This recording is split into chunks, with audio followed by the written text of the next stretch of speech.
I've been a Christian author about 2-3 years now, I suppose, but my main job is as a biblical counsellor. And I've been in Christian/biblical counselling for about just over 15 years now.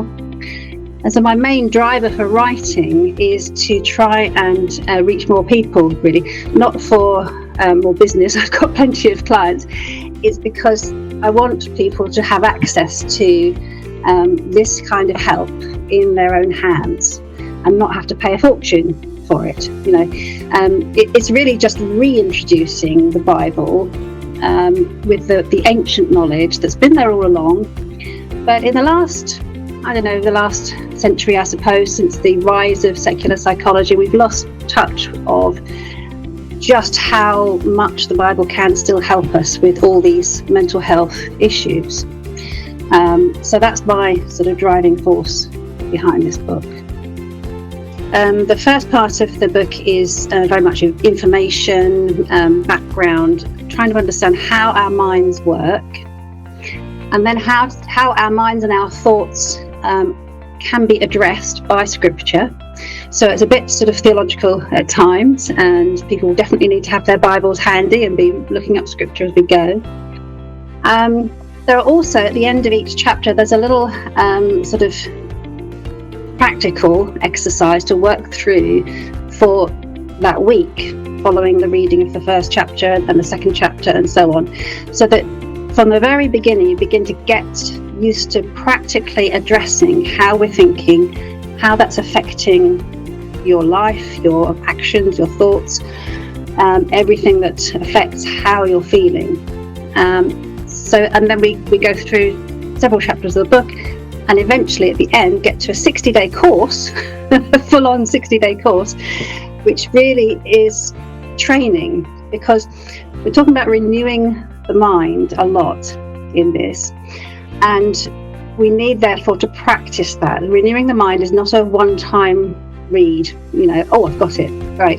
No, it's hard work, and it's about rewriting and reassigning the way our thoughts work, so that they're better aligned with Scripture, so that there's more help coming to each of us from the Lord directly, by way of prayer, by way of trusting, and yes, reading the Bible, studying, but also believing that God is there to help us every step of the way. So it's a very practical book in that sense as well. So what I want people to get from the book is really a handbook that they can use, maybe not just the once, but just to keep using. If this is, chronic anxiety is a pernicious thing. Often people have been struggling with it since they were small. They might have grown up in an environment that sadly lent itself to people becoming, through no fault of their own, very anxious. All sorts of reasons why that happens. And, it's not, yes, of course, sin is involved because we're all sinners and we all need to be looking at that side of ourselves. But so much of what happens in anxiety is not to do with our direct fault in that sense. But it can leave us with patterns of behaviour which are ingrained. So the idea of this book is to, first of all, show you how to get out of that and into a better way of thinking, a scriptural, godly way of thinking, and then to reinforce that so that you can hopefully entirely escape from the anxiety. That would be the wonderful goal if the Lord allows.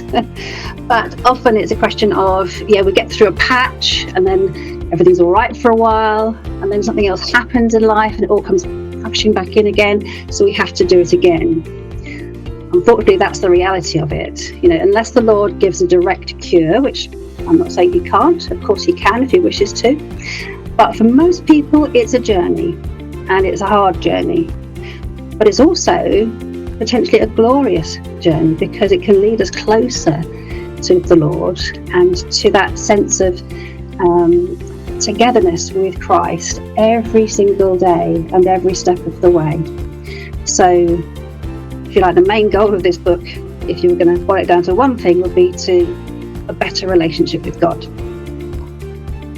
Yeah, I would say the inspiration of this particular book is the many people I've had who've come to counselling who begin by saying, you're going to think I'm weird, you're going to think I'm really strange, this is going to sound really odd, and I kind of know what's going to happen next. They're going to tell me that they have a whole crashing, cascading episode of horrible thoughts that they don't know what to do with, or they've got this crushing feeling that they carry around every day and they can't put their finger on why.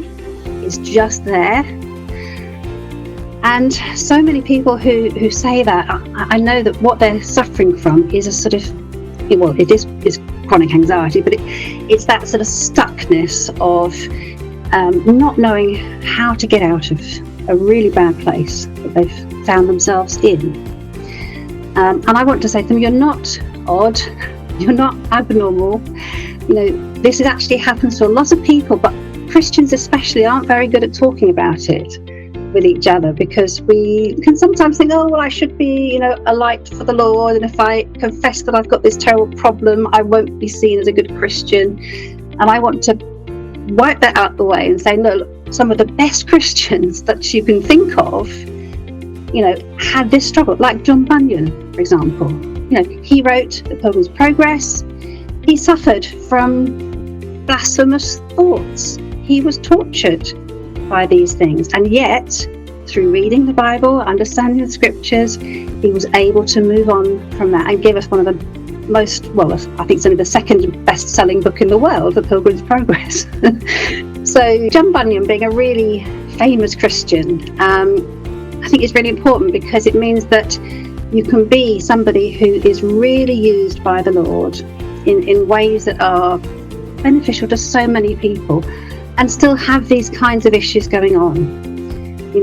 We're not expected to be perfect by the Lord. He knows our struggles. He knows, as it says in the word, that we are dust, but he can use us anyway.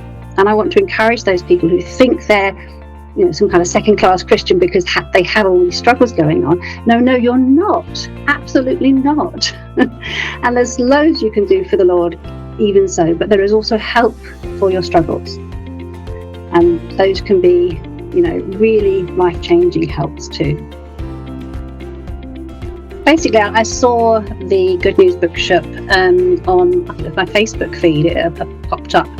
And I thought, that sounds interesting. So I followed the link and I read they accept submissions. So I thought, well, why not give it a go? Because there's no point in writing a book and having it sit on the shelf, nobody reading it. I want to get it out as far and wide as I can. I've done quite a lot of sales directly from my own website, but that's only going to reach people who've already found me, in a sense. So I wanted to reach other people too. So it looked like a really good way of getting the book out there.